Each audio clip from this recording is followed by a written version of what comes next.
যারা judicial service পরীক্ষায় অংশগ্রহণ করতে চান তাদের জন্য সিলেবাসের অত্যন্ত গুরুত্বপূর্ণ কিন্তু কঠিন একটি বিষয় হচ্ছে ইন্টারপ্রিটেশন অফ ডকুমেন্টস অ্যান্ড স্ট্যাটিউটস। দ্বিতীয়ত, যারা ভালো আইন জানা সত্ত্বেও আদালতে ভালো আর্গুমেন্ট বা যুক্তি উপস্থাপন করতে পারেন না, তাদের জন্য একটা গুরুত্বপূর্ণ বিষয় হচ্ছে ইন্টারপ্রিটেশন অফ স্ট্যাটিউটস অ্যান্ড ডকুমেন্টস। এই বিষয়টিতে আইন কিভাবে ব্যাখ্যা করতে হয়, একটা আইনে ব্যবহৃত শব্দের অর্থ কিভাবে তৈরি করতে হয়, কিংবা আইনের মধ্যে কোনো শব্দ কিংবা বাক্য যদি সাধারণত অ্যাপারেন্টলি আপনার স্বার্থ কিংবা আপনার মক্কেলের পক্ষের বিরুদ্ধে যায়, তখন আইনকে কিভাবে ব্যাখ্যা করে সেটিকে নিজের পক্ষাবলম্বন করতে হয়, এই বিষয়টি জানার জন্য এই সাবজেক্টটি অত্যন্ত গুরুত্বপূর্ণ। আজকে এই দুই শ্রেণীর জন্য আজ আমরা বিশ্লেষণ করব যে ইন্টারপ্রিটেশন অফ স্ট্যাটিউটস পড়তে গিয়ে একটা প্রিন্সিপাল বা একটা নীতির সাথে পরিচিত হতে হয়, সেটা হচ্ছে নসিটুয়া অ্যাসোসিস। এই বিষয়টির মানে কি, অর্থ কি, উদাহরণসহ আমরা আজকে ব্যাখ্যা করার চেষ্টা করব। দেখেন, নসিটুয়া অ্যাসোসিস আমরা বাংলা করেছি যে সঙ্গী দ্বারা অর্থ নির্ধারণ। কিসের অর্থ নির্ধারণ? অর্থাৎ শব্দের অর্থ নির্ধারণ। অনেক সময় দেখা যায় যে আইনে কিছু শব্দ ব্যবহৃত হয় যেগুলোর অর্থ স্পষ্ট নয়, ধোঁয়াশাচ্ছন্ন, অ্যাম্বিগুয়াস, কিংবা কখনো কখনো খুব জেনেরিক, একটা ক্লাস বুঝায়, বাট সেই ক্লাসের কোন কোন অন্তর্ভুক্ত ব্যক্তিদেরকে বুঝাবে। যেমন ধরেন, একটা শব্দ ব্যবহার করা হলো ম্যান, আদা, রিভা, ফ্লাওয়ার, এগুলো বলতে কি সব রকমের ফুল বুঝাবে কিনা, নদী বলতে কি সকল নদী বুঝাবে কিনা। এইরকম যখন একটা জেনেরিক টার্ম আইনে ব্যবহৃত হয় কিন্তু সব ক্ষেত্রে এই শব্দটার প্রয়োগ করা যাচ্ছে না, তখন এই শব্দটার সংকুচিত অর্থ কিভাবে আমরা নির্ধারণ করব, সেটার জন্য একটা নীতি, একটা প্রিন্সিপাল, একটা কৌশল আছে, সেটাকেই বলা হয় নসিটুয়া অ্যাসোসিস। নসিটুয়া শব্দটার আক্ষরিক অর্থ হচ্ছে, এটা ল্যাটিন টার্ম যেটার অর্থ হচ্ছে যে জানা যায়, চেনা যায়। অ্যাসোসিস মানে সহচর দ্বারা, সঙ্গী দ্বারা, আশেপাশে ব্যবহৃত শব্দ দ্বারা।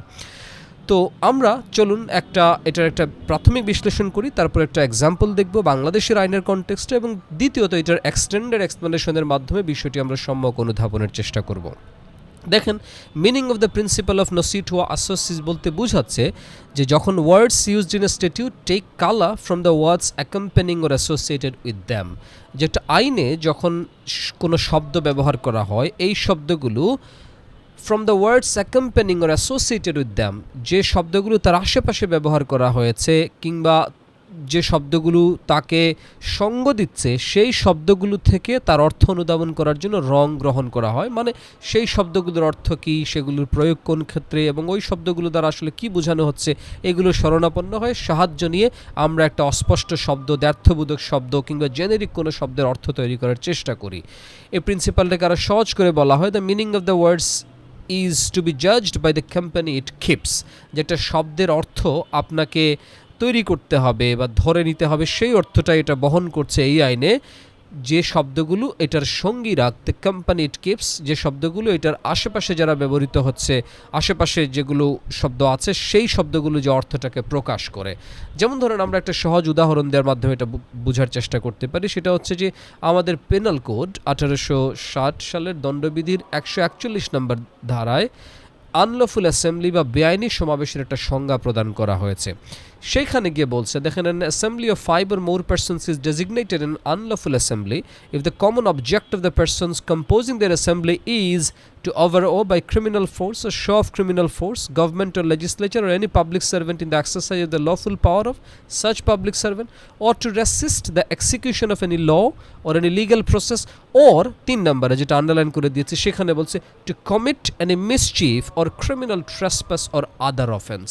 বলছে যে an assembly of 5 or more persons is designated an unlawful assembly, যে 5 কিংবা ততোধিক ব্যক্তির মাধ্যমে গঠিত একটা সমাবেশকে বলা হবে বেআইনি সমাবেশ if the common object of the persons composing that assembly is, ওই সমাবেশে অংশগ্রহণকারী সব ব্যক্তিদের একটা সাধারণ উদ্দেশ্য যদি হয়ে থাকে যে বল প্রয়োগের দ্বারা কিংবা বল প্রদর্শনের দ্বারা সরকার কিংবা যে কোনো সরকারি পাবলিক সার্ভেন্ট, প্রজাতন্ত্রের কর্মচারীকে আপনার ভীত সন্ত্রস্ত করা, অথবা to resist the execution of any law, কোনো আইনের প্রয়োগকে বাধাগ্রস্ত করা, to commit any mischief or criminal trespass, যে কোনো অনিষ্ট সাধন করা কিংবা অবৈধ অনুপ্রবেশ করা, or other offense। এই শব্দটাই হচ্ছে আমাদের জন্য সবচেয়ে গুরুত্বপূর্ণ, other offense।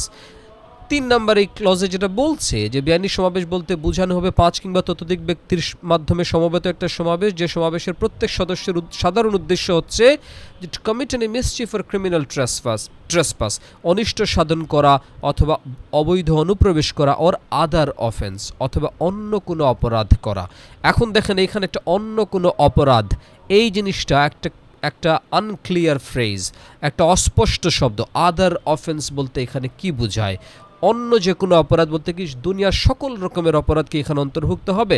সেটা তো স্বাভাবিক না, সেটা সম্ভব না। অন্য যে কোনো অপরাধ যদি এটার অন্তর্ভুক্ত হয় তাহলে এটাকে আর বেআইনি সমাবেশ হিসেবে আলাদা করে সংজ্ঞায়িত করার দরকার কি? যে যখনই 5 কিংবা ততোধিক ব্যক্তি যে কোনো অপরাধ করার উদ্দেশ্য নিয়ে সমবেত হবে সেটাই বেআইনি সমাবেশ হয়ে যাবে, সেটি তো আসলে সাধারণ অর্থ হতে পারে না। কারণ 5 কিংবা ততোধিক ব্যক্তি যে কোনো অপরাধ করার উদ্দেশ্যে যদি সমবেত হয় তাহলে এটাকে আলাদা করে বেআইনি সমাবেশ বলে সংজ্ঞায়িত করার প্রয়োজন নেই। বেআইনি সমাবেশ হচ্ছে সুস্পষ্ট একটা অপরাধ, এই কারণে এটার আলাদা পৃথক একটা সংজ্ঞা তৈরি করার প্রয়োজনীয়তা দেখা দিয়েছে। তাহলে আদার অফেন্স বলতে এখানে কি বোঝায়? এই আদার অফেন্স শব্দটার আগে দেখেন দুটো শব্দ ব্যবহার করা হয়েছে, মিসচিফ, ক্রিমিনাল ট্রেসপাস, যে অনিষ্ট সাধন এবং হচ্ছে অবৈধ অনুপ্রবেশ। তাহলে এই আদার অফেন্স, এই ফ্রেজটার অ্যাকম্পেনিং ওয়ার্ডসটা হচ্ছে মিসচিফ অর ক্রিমিনাল ট্রেসপাস, বা আদার অফেন্স এই শব্দটার অ্যাসোসিয়েটেড ওয়ার্ডস হচ্ছে mischief or criminal trespass.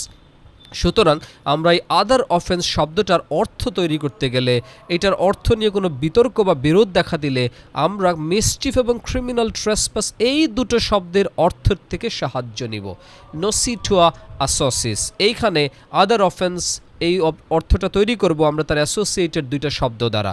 So mischief এবং ক্রিমিনাল ট্রেসপাস এই দুটো শব্দ দিয়ে যে সমস্ত অপরাধগুলো বোঝানো হয়, বা এই দুটো অপরাধের আশেপাশে যে সমস্ত অপরাধগুলো আছে সেই অপরাধগুলো এখানে বোঝানো হচ্ছে আদার অফেন্স। যেমন মিসচিফ অর ক্রিমিনাল ট্রেসপাস, তাহলে attempt to mischief, attempt to criminal trespass. তারপর মিসচিফ এবং ক্রিমিনাল ট্রেসপাসের আরও কিছু এক্সাজারেটেড অফেন্স আছে, যেমন ধরেন মিসচিফের পাশে আছে, মিসচিফের সংজ্ঞা দেওয়া আছে 425 নম্বর সেকশনের দণ্ডবিধিতে। 426 নম্বর ধারায় আরেকটা নতুন অপরাধের কথা বলা আছে, যে mischief by fire or explosive substance, যে বিস্ফোরক দ্রব্য বা আগুন দ্বারা যদি কেউ কোনো সম্পত্তির অনিষ্ট সাধন বা ক্ষতি সাধন করতে চায় সেটা আরেকটা ভিন্ন রকমের অপরাধ, সেটা শাস্তি আর একটু বেশি। ক্রিমিনাল ট্রেসপাস এই শব্দটার সংজ্ঞা দেওয়া আছে 441 নম্বর ধারায়। এই অপরাধটার 141 নম্বর ধারা অবৈধ অনুপ্রবেশের সংজ্ঞার পাশাপাশি 442 নম্বর ধারায় গিয়ে হাউস ট্রেসপাস বা অবৈধভাবে গৃহপ্রবেশ। তারপর হচ্ছে 443 নম্বর লার্কিং হাউস ট্রেসপাস, সংগোপনে গৃহপ্রবেশ। 445 নম্বর ধারায় হচ্ছে হাউস ব্রেকিং, কারো ঘর ভেঙে ঘরে প্রবেশ, মানে দরজা ভেঙে তালা ভেঙে এইভাবে যে ঘরে প্রবেশগুলো করা হয় সেগুলোকে বলা হয় অবৈধভাবে ঘর ভেঙে গৃহপ্রবেশ। তাহলে এইখানে এই 141 নম্বর ধারায় এই আদার অফেন্স বলতে আসলে এই মিসচিফ বা ক্রিমিনাল ট্রেসপাস সংশ্লিষ্ট এইগুলোর এক্সাজারেটেড, এগুলোর সাথে রিলেটেড, এগুলোর সাথে সম্পর্কিত অন্য সকল অপরাধগুলোকে বোঝানো হচ্ছে। In general any type of offence or every type of offence এখানে কাভার করা হয় নাই। এই কারণেই বলা হয় যে নসিটুয়া অ্যাসোসিস বলতে বোঝায় যে আপনার একটা আইনে ব্যবহৃত শব্দের অস্পষ্টতা থাকলে, অর্থের অস্পষ্টতা থাকলে, তার আশেপাশে ব্যবহৃত, তার সঙ্গে যে সমস্ত শব্দগুলো আছে বা তার আশেপাশে স্পেসিফিক মিনিং প্রকাশ করে এই সমস্ত যে শব্দগুলো আছে সেই শব্দগুলো কি অর্থ প্রকাশ করছে সেইখান থেকে একটা প্যাটার্ন তৈরি করতে হবে, একটা একটা একটা সিস্টেম দাঁড় করাতে হবে যে এই শব্দটার ব্যাখ্যা করার জন্য। যেটা কি বলা হচ্ছে যে এক্সটেন্ডেড এক্সপ্লেনেশনে আমরা বলছি যে হয় two or more words which are susceptible of analogous meaning are coupled together they are understood to be used in their cognate sense, যে যখন দুই কিংবা ততোধিক শব্দ যেগুলি সমজাতীয় অর্থ প্রকাশ করে তখন সেই শব্দগুলো যদি একসাথে ব্যবহার করা হয় তখন একটা শব্দের অর্থ পরিষ্কারভাবে, স্বচ্ছভাবে, স্পষ্টভাবে তৈরি করার জন্য আমরা আরেকটা শব্দের অর্থের শরণাপন্ন হব। The meaning of more general ward is restricted two a sense similar to that of the less general, যে একটা বেশি সাধারণ শব্দের অর্থ কম সাধারণ শব্দের অর্থের অনুরূপ হবে।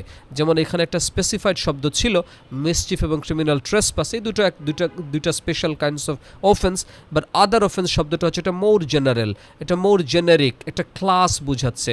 বাট কোন রকমের ক্লাস অফ দ্য অফেন্স বুঝাবে এটা বোঝানোর জন্য আমরা এই মিসচিফ এবং ক্রিমিনাল ট্রেসপাস যে স্পেসিফাইড মিনিং প্রকাশ করছে যে দুটো শব্দ, এই দুটো শব্দের সাহায্য গ্রহণ করব।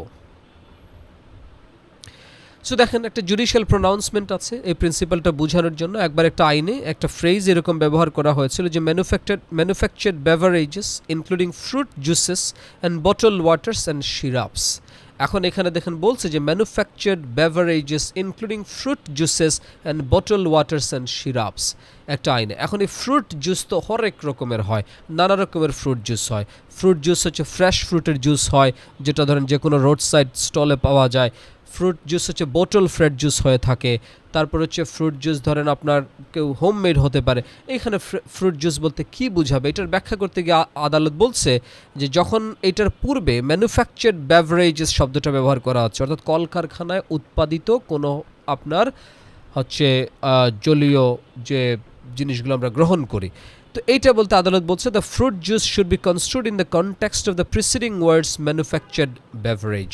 যেখানে ফ্রুট জুস ফলের জুস বলতে বোঝানো হবে এটার পূর্ববর্তীতে যে ম্যানুফ্যাকচার্ড বেভারেজেস কলকারখানায় উৎপাদিত যে শব্দটা ব্যবহার করা হচ্ছে এইটার কাছ থেকে আমরা এটার অর্থটা তৈরি করবো। An orange juice freshly pressed and unsweetened was not covered by the expression.